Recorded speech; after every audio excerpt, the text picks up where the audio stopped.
Right,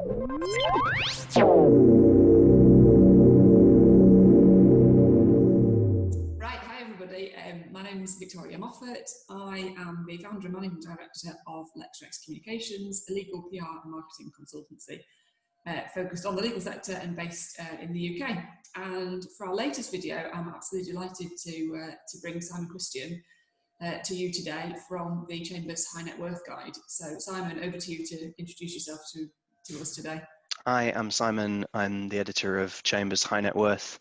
I was the first editor of High Net Worth. I've been editor of this guide for just over 5 years now, and we are just starting to work on our 6th edition of Chambers High Net Worth, which is the 2021 edition.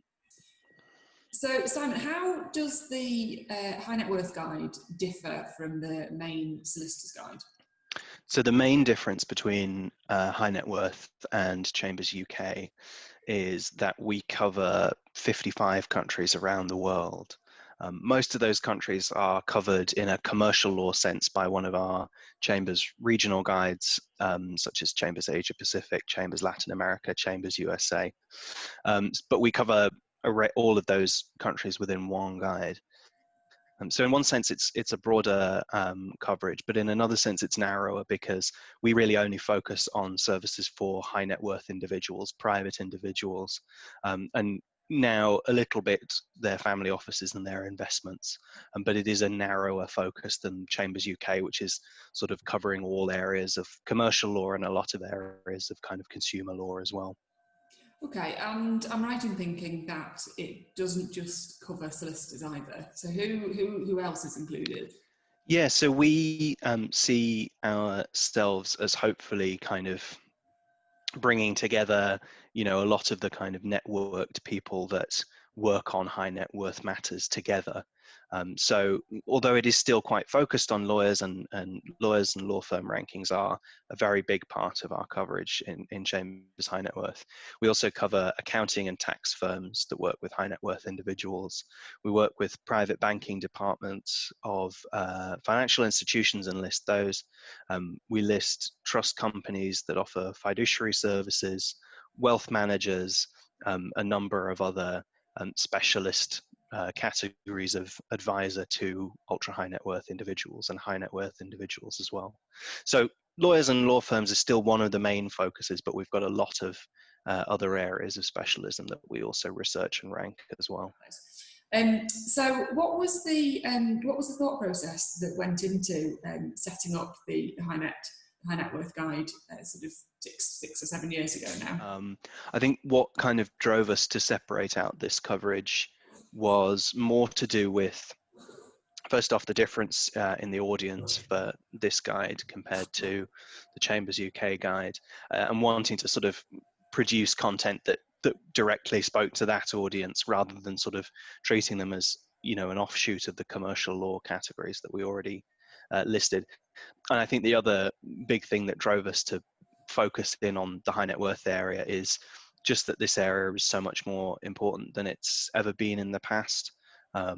It's been an area of particular interest, especially for law firms at the minute, especially with lots of new rules coming in on international transparency, economic substance requirements, tax treaties and double taxation becoming ever more important, and also, like I say, tax transparency becoming ever more important as well. So it's a more sophisticated area than it has been in the past, and the legal requirements and the other professional requirements are sort of even more complex and even more lucrative to the firms providing those services than they've ever been in the past. So it's an area of increasing interest for professional services as a whole, and we thought we should, be recognizing that. Yeah, no, that's interesting. And so in the High Net Worth Guide, what's the approximate sort of proportion of lawyers at the moment? So in terms of overall organization rankings or department rankings, we've got about 1,500 total rankings in the most recent High Net Worth Guide. And I'd say sort of 50 to 60% of that comes from law firm rankings. On the individual side, we've only just started to rank individuals at those other types of firms. So the proportion there is much lower. and lawyer rankings would make up probably 80 to 85% of the just short of 3,000 individuals that we rank.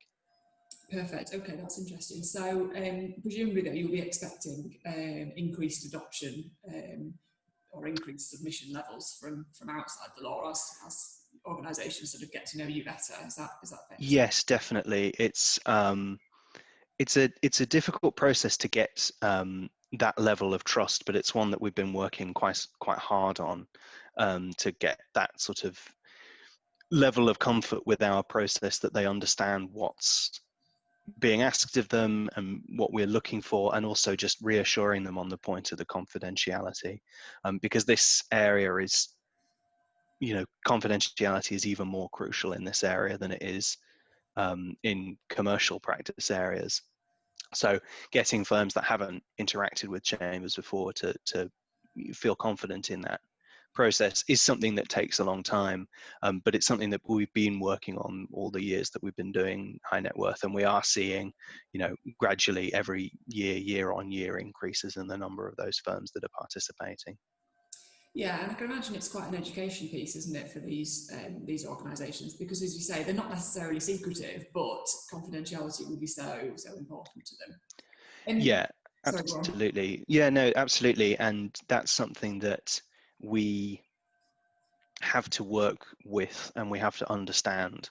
And part of the reason for having a separate team working on these areas is that all of us, from me, the editor, to the research team, we all understand the pressures of the confidentiality, and we're not expecting to see the same level of information and the same detail of information as we would get if we were researching something like M&A, where almost all the information is public domain. Yeah. Okay. And then my other question, and I don't need an exact answer, but just a proportional one, really, I suppose, is how much do solicitors from England, Wales, and Scotland feature in the High Net Worth Guide? So I think the rough breakdown of our coverage is about 1/3 USA, and we cover all 50 states in the US, and it's a huge internal market. So about 1/3 of the guide is USA, just less than 1/3 is UK, because again, it's a big internal market. It's also a very, very developed legal market, and it's one that we cover in very fine detail. And then probably 1/3 rest of the world, and those are areas that we either cover at a more national level, or perhaps some of those markets aren't quite so strongly developed in terms of private client legal advice as the UK. So it's about 1/3 US, 1/3 UK, and 1/3 rest of the world.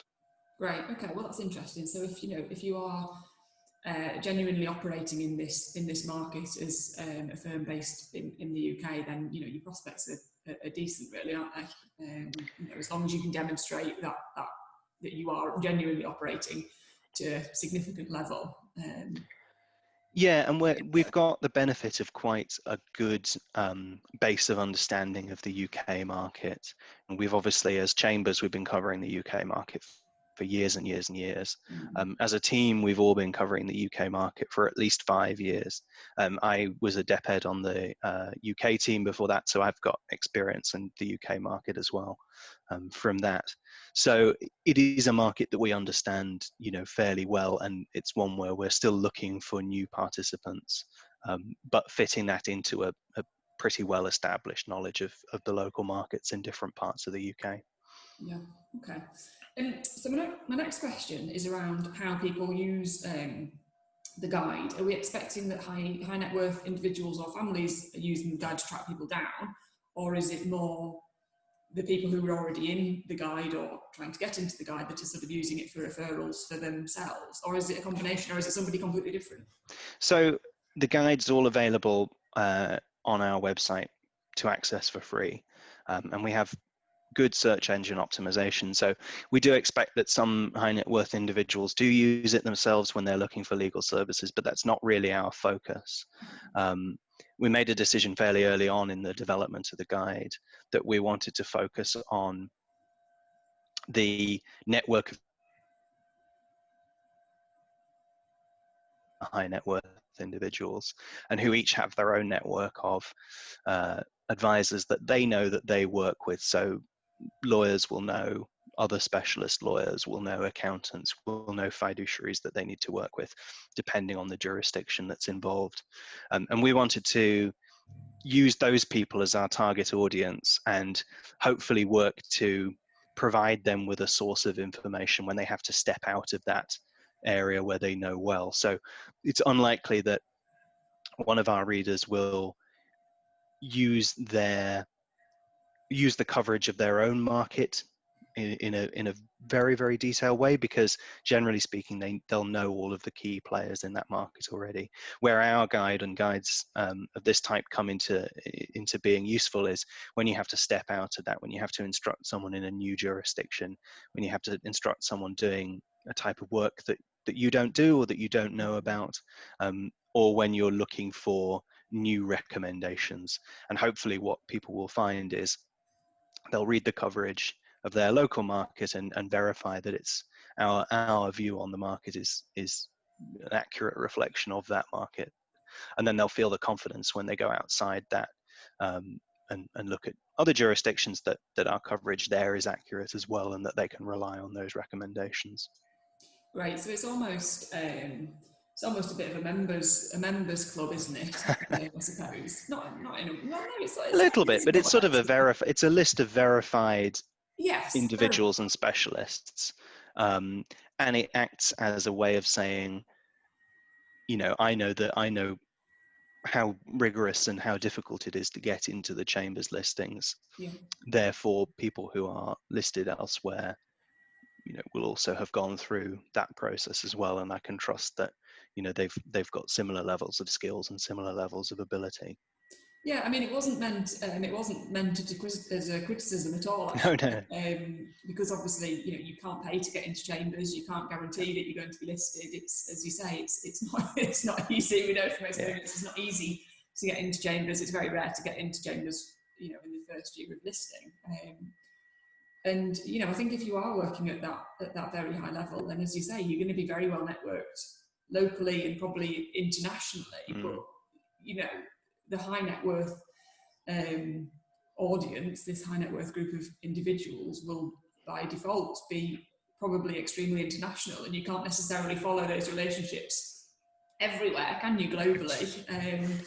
So no, I think that's really interesting, actually. That's a crucial point about the international nature of a lot of the work that we cover. A lot of the time we will see individuals working in lots and lots of different jurisdictions, at the same time.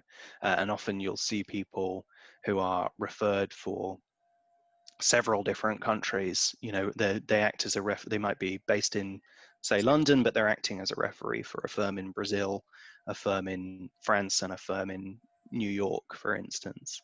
And that just shows how internationally networked this practice is.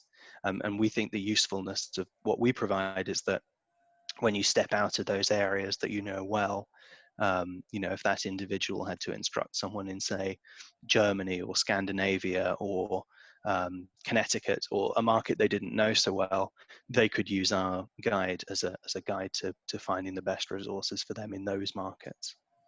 Yeah, no, that's really interesting.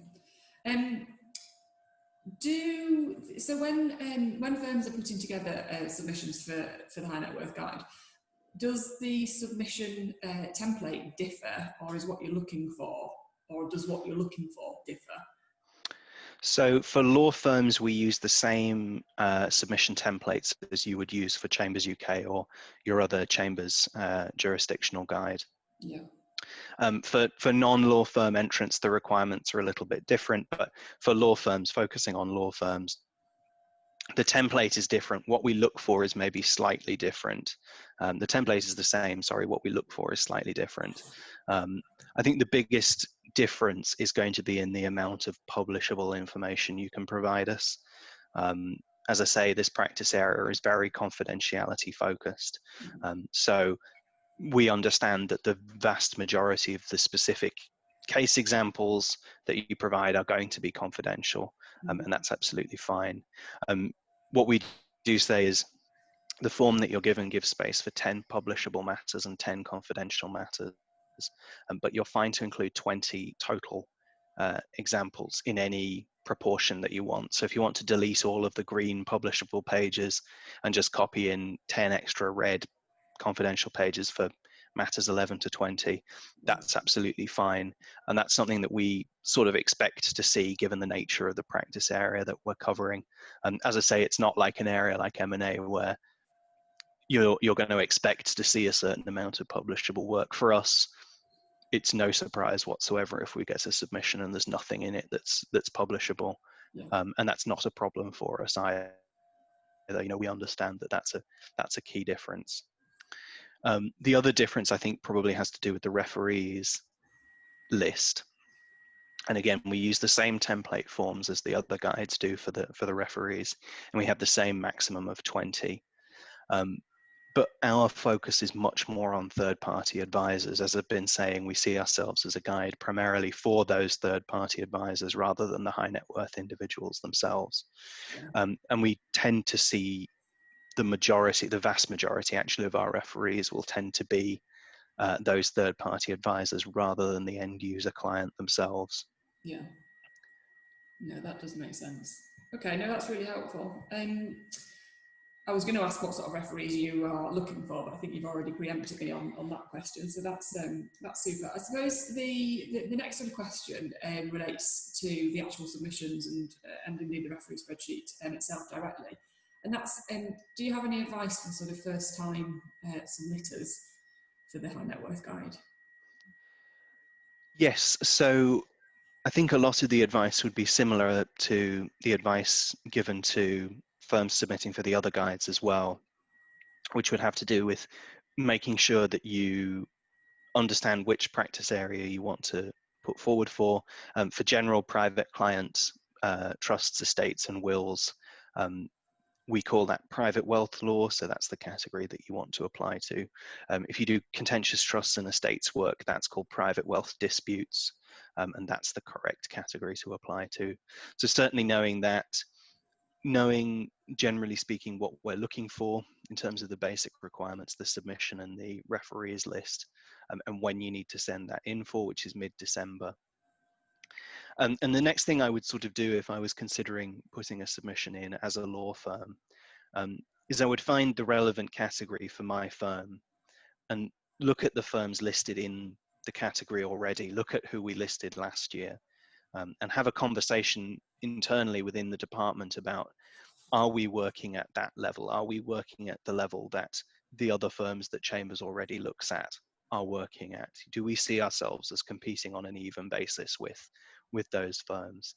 Maybe not even looking at the top ranked firms, the band 1 firms straight away, but looking at the firms in the lower bands, which is where typically a new firm will appear when they come in for the first time.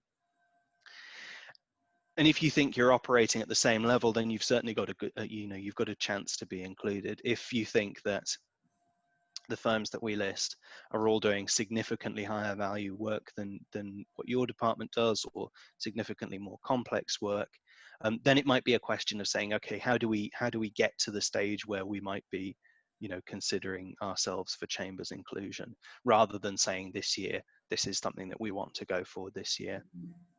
It's never something that we would ever shut the door on a firm. We would never say, don't send us a submission, but you might want to think about, are we genuinely competing with the firms who are already listed?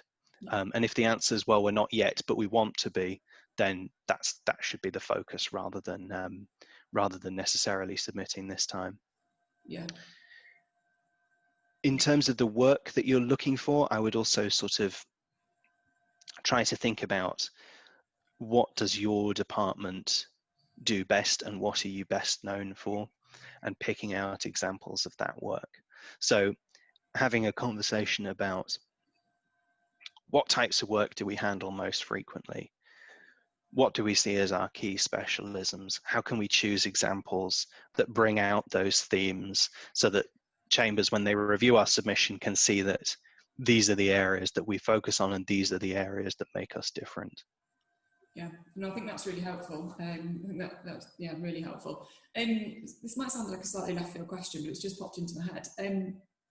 Do you ever compare what the other directories say about firms or teams? So do you look at, for example, Who's Who Legal or the Legal 500? Or do you We just don't let them know, compare? and that's mainly because we have our method, research method. Yeah. They have their research method. We trust our own research method as the primary source for determining who should go where, and we prefer to rely on that method rather than looking at the end result of other people's method. Yeah, no, that makes perfect sense. That makes perfect sense. Okie dokie. I think that pretty much covers all my questions. Is there anything that you feel particularly strongly it would be helpful for people sort of considering whether to enter the High Net Worth Guide? Yeah, so I suppose there's one thing that I get asked a lot, and for understandable reasons, because it's a key concern for firms doing this type of work. But it's one that we can fairly easily solve. Actually, it's a problem that a lot of new submitting firms will have, but one that we can fairly easily solve is they're often concerned about naming their clients, and they say, you know, we can't name our clients. We can tell you about the work we did, but we can't give the clients names. And that really isn't a stumbling block. That isn't something that's going to prevent you from putting in your submission. What we suggest you do is, when you write up the work examples, focus on the work that your team did, and just give the client name. Just give them an acronym, or give them an initialism. You know, like in a anonymized judgment in a piece of litigation, call them ABC or call them CDF, or something like that. And just give us enough detail about the person that we can understand the work that's being done, without identifying who they are. So just describing them as, for instance, a business person in their mid-50s with 2 adult children, something like that, or someone with 3rd generation inherited wealth and a landed estate. That sort of information will help us to contextualize and understand the work that you did, but there's no danger of actually identifying who the end user client was and breaching their confidentiality. So that's something that I would really pick out as being a crucial stumbling block that a lot of firms worry about. But actually for us, we expect not to get a huge amount of direct client information. And generally we're looking more for what you did and how you solved the client's problems, rather than information directly about the client. Yeah, no, that's useful. And I would have thought that the higher the net value of the client, the more that sort of confidentiality is important to them. Absolutely, it's important to everyone, obviously, but yes, as you get up to the ultra high net worth range, then those are people who are very, very conscious of their privacy. Yeah, no, absolutely, I understand that. Okay, yeah, because I think that covers everything, doesn't it? I think so. Cool. Yeah, thanks for setting this up, and yeah, cheers.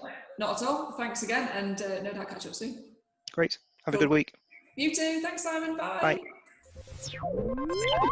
Bye.